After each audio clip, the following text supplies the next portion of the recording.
नमस्कार दोस्तों, स्वागत है आपका आपके अपने YouTube channel the AQ traders में। दोस्तों USD INR का क्विक एनालिसिस करते हैं इस वीक का। तो सबसे पहले हम डॉलर इंडेक्स का चार्ट देखते हैं, जिसमें हम देख रहे हैं कि लगातार एक खूबसूरत तेज़ी डेली चार्ट पर इसमें नज़र आती है और लास्ट के कुछ ट्रेडिंग सेशंस में तो इसने बहुत तेज़ी से अपने हाई की तरफ अप्रोच किया है और अपने हाई के आसपास में आ गया है। इसके साथ साथ दोस्तों हमें यूरो इंडेक्स यूरो USD का चार्ट देखना भी ज़रूरी हो जाता है, क्योंकि डॉलर इंडेक्स की जो तेज़ी है वो कहीं ना कहीं यूरो डॉलर की वीकनेस की वजह से आ रही है। यूरो डॉलर फिर से अपने लोअर लेवल पर आ गया है। तो दोस्तों ये यूरो के लिए बड़ी चिंताजनक बात है और डॉलर इंडेक्स में तेज़ी इसकी वजह से भी बन रही है। और दोस्तों इसके साथ साथ यदि हम अपना USD INR का चार्ट देखें तो USD INR का चार्ट भी ये USD INR का फ्यूचर्स का चार्ट है और इस चार्ट में भी हम देखते हैं कि USD INR नीचे के लेवल से बहुत अच्छा एक डिमांड लेके ऊपर आया। और उसके साथ साथ हम पिछले कुछ दिनों का अगर पैटर्न देखें तो हम जब सो के उठते हैं उसके बाद ये गैप डाउन कर जाता है। गैप डाउन के बाद ज़बरदस्त तेज़ी इसमें आती है। गैप डाउन के जो शॉर्ट्स होते हैं वो फंस जाते हैं, गैप डाउन के शॉर्ट फंस जाते हैं। यहाँ गैप अप किया, फिर वहीं लेवल पे ट्रेड किया, फिर ये गैप अप करके, यानी कि यहाँ जो गैप डाउन किया, ये 17 तारीख का डाटा नज़र आता है। यहाँ जो गैप डाउन किया, डिमांड क्रिएट की, उसके बाद से लगातार USD INR डॉलर इंडेक्स की वजह से मान सकते हैं, ग्लोबल क्यूज़ की वजह से मान सकते हैं, अभी 79.93 का स्पॉट में क्लोज करके ऊपर की तरफ ट्रेड करता हुआ नज़र आता है। तो दोस्तों USD INR अभी लगता है कि 80 प्लस के जोन में ट्रेड करने को बिल्कुल तैयार हो गया है।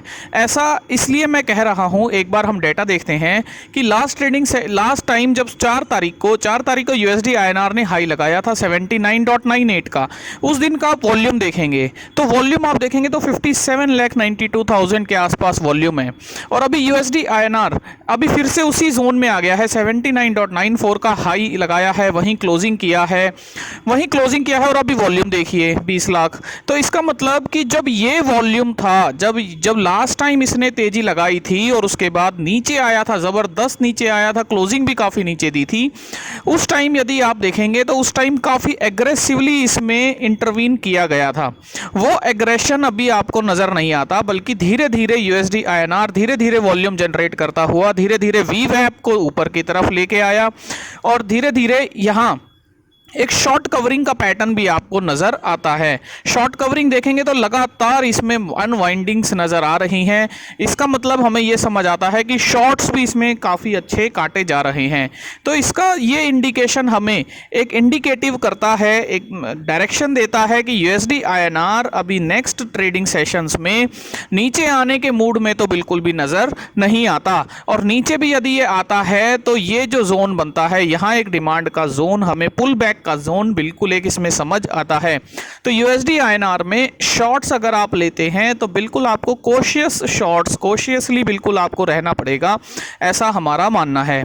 तो दोस्तों इसके बाद यदि आप ऑप्शंस का डाटा देखेंगे तो ऑप्शंस के डाटा में भी 79.75, जैसा हम लास्ट टाइम बात कर रहे थे, पुट की बात कर रहे थे कि 79.75 पर टसल चल रहा है। तो दोस्तों 79.75 की पुट में भी काफ़ी एग्रेसिवली पुट में राइटिंग चल रही है।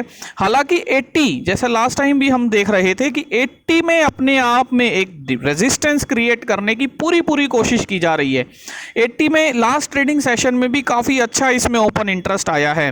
तो 80 का जो कॉल का जो डेटा है, 80 का जो कॉल का प्रीमियम है, वो देखना होगा कि वो इस बार डीके होता है या नहीं। इस बार वो डीके कराने की पूरी कोशिश की जा रही है।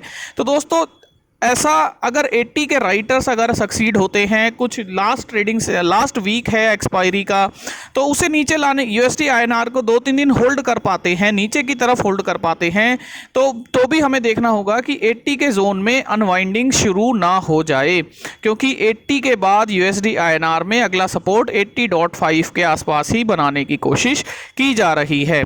तो दोस्तों ये हमें डेटा से समझ आता है। फ्यूचर्स का डेटा से मैंने आपको बताने की कोशिश की, वॉल्यूम ओरिएंटेड। और चार्ट यदि हम देखते हैं तो चार्ट में भी ये इस जोन में 80 प्लस के जोन में एंट्री लेता हुआ नज़र आता है। हालांकि अगर इसमें RBI का इंटरवेंशन रहता है तो डेफिनेटली यहाँ एक डिमांड हमें फिर से पुल बैक देखने को मिलेगी। तो दोस्तों अगला एनालिसिस हम इस लेवल के नीचे भी कर सकते हैं। Thank you.